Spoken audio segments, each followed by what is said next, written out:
8 বছৰ পূৰ্বেই কাজিৰঙাত হাজিৰ প্ৰিয়ংকা গল্ফ ফিল্ডত প্ৰিয়ংকাৰ শ্বুটিং পৰিচালকৰ নিৰ্দেশ মতে কেমেৰাৰ সন্মুখত প্ৰিয়ংকা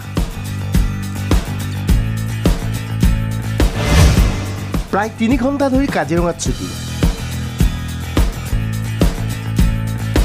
এয়া কাজিৰঙাৰ গল্ফ ৰিজৰ্টত প্ৰিয়ংকা চোপ্ৰা বলিউডৰ অভিনেত্ৰীগৰাকীয়ে দ্বিতীয় দিনৰ বাবে অসম পৰ্যটনৰ প্ৰমোচনৰ বিজ্ঞাপনত অংশগ্ৰহণ কৰিছে পুৱা 7 বজাতে যোৰহাটৰ পৰা কাজিৰঙালৈ ৰাওনা হৈছিল প্ৰিয়ংকা 8 বজাৰ পূৰ্বে আৰম্ভ হৈছিল শ্বুটিং এইদৰে গল্ফ ফিল্ডত দেখা গৈছিল বলিউডৰ অভিনেত্ৰীগৰাকী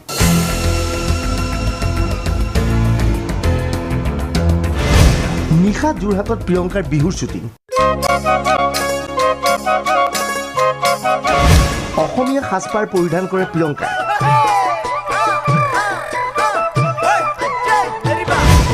ঢোলৰ চেৱে চেৱে প্ৰিয়ংকাৰ বিহু নৃত্য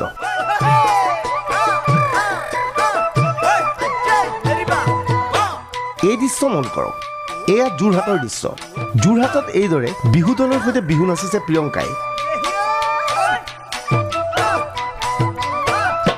মাজে মাজে কঁকাল ঘূৰাইছে প্ৰিয়ংকাক দেখিলে কোনেও ক'ব নোৱাৰে এয়া যেন অসমীয়া যুৱতী নহয় বুলি অসমীয়া সাজপাৰ পৰিধান কৰি বিহু দলৰ লগত এইদৰে নাচিছে প্ৰিয়ংকা চোপ্ৰাই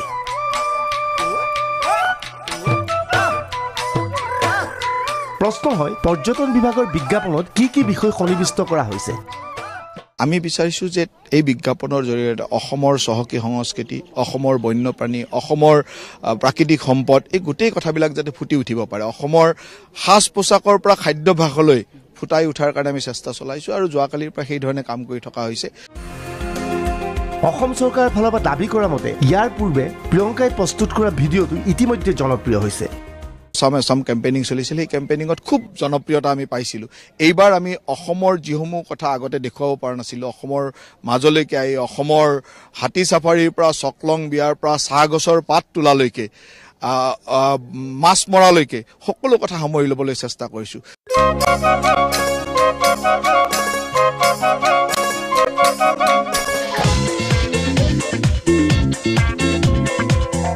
কাজিৰঙাৰ পৰা ভাস্কৰজ্যোতি দাস DY 365